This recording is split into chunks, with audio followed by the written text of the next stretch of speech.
Bend the knees, draw the arms high. Utkatasana, chair pose. And just let your arms press back. Inhale, sweep high. Exhale, press back. Inhale, high. One more time, back.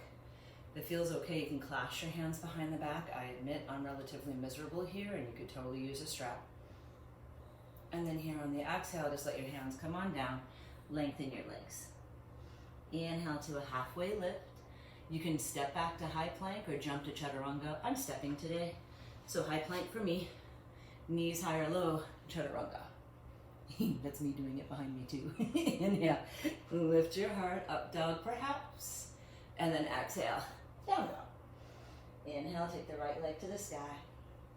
Right foot forward, warrior one, Virabhadrasana one. Inhale the arms up.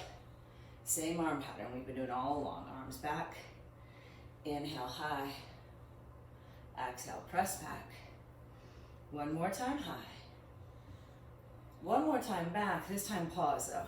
Biceps right down the sides of your body, or maybe biceps up by your ears. Just starting to get a little bit more fiery. Then here on the exhale, letting the hands come down towards the mat. Shorten your stance a bit. And then Parsvottanasana, so coming in a little bit deeper. Sometimes I like to stay up super high on my hands. Other days, belly more towards the thigh. I'm actually feeling the higher level today, meaning that I'm getting more sensation in my hamstring by doing the one that's seemingly less difficult, but for me, I have to engage more, so it actually is more challenging. Give it one more breath. Then here to soften into your right knee, move the left foot back enough that you can be in a lunge with your knee over your ankle, and then yogi's choice. Left hand to the inside if you want to stay more open, or if you want to wring out the belly a little bit more, left arm up, and then left arm to the outside of the right knee. You can always lower down the left knee. I find I usually can set up twists better if I do so. I'm pressing a fist into my right palm to try to twist a little bit deeper. And you can always keep your gaze low. Give it another breath here. Simply exhale back to the center, reach the arms up high. Then exhale, let the hands come on down, lower down the back shin. Lengthen the right leg just to get off your hip for a sec. And then bend in towards the right knee. And either lizard, or if it's not gonna make you get too sleepy, half pigeon. And the half pigeon can always be done on the back. I'm gonna keep my chest high, but you could let your chest come down. We're not gonna stay super long. Give it a couple more breaths. I really can't believe Tank's letting me do yoga and just next to me, because usually he has to be on my mat. I think he's just really tired.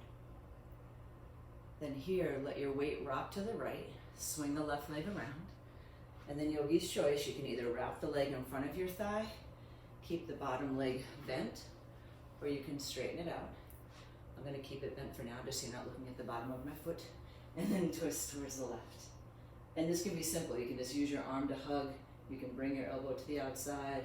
There's all kinds of fancy binds, but the important part is the twist. And then here, just take a counter pose, letting yourself go over to the right. And then here, as you come on into the center, you can simply unwind your legs and come back to down dog, or however you want to transition. If you're feeling a little more energetic, hands down, and then shoot your legs back. Up dog or cobra, and then up and back, downward facing dog. Left leg's gonna reach to the sky. Step the left foot forward, warrior one. Inhale, reach the arms up. Exhale, let the arms press back. Inhale, reach up. Exhale, press back.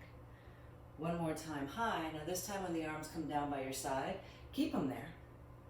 Or if you want to bring your biceps up by your ears, getting a little bit more fired. But if your arms won't stay strong by your ears, you're honestly better off bringing them closer to your body in some way so your back feels supported. And then just exhale, let your hands come on down. Probably shortening your stance a bit. Left leg goes long, try not to lock your knee. I'm trying to square my hips behind me. Again, you can play with your chest being down lower or lifting it up a bit higher. Whatever feels more interesting to you. Give it another breath. And then just when you're ready to start to soften in, let the left knee bend. Move your right foot back enough that your left knee is over your ankle. And then again, a little softer, and softer just meaning more spacious, not easier.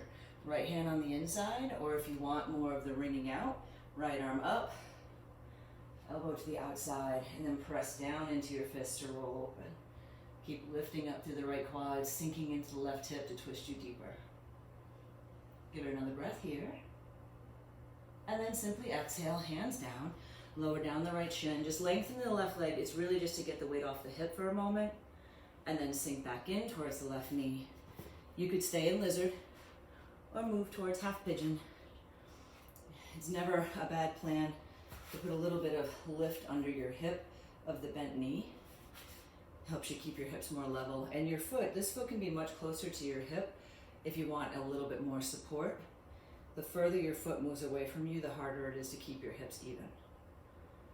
And just take a couple breaths. My sleepy puggle. I'm starting to get thirsty. I do have water. I'll drink in a minute. Make sure you're staying hydrated. It's going to be one of the ways you can help keep yourself healthy. Give it another breath here. Then just let your weight rock to the left. You can swing the right leg around. Nope. Lost my Band-Aid. And then give a little twist over towards the right. So you guys think I only teach like this in class. I do it at home by myself. I'm funny. And then take a twist over towards the left, just giving yourself a chance to open it up. I think I said left twice, but that was the right. This is the left. And then come back to the center. And then we're going to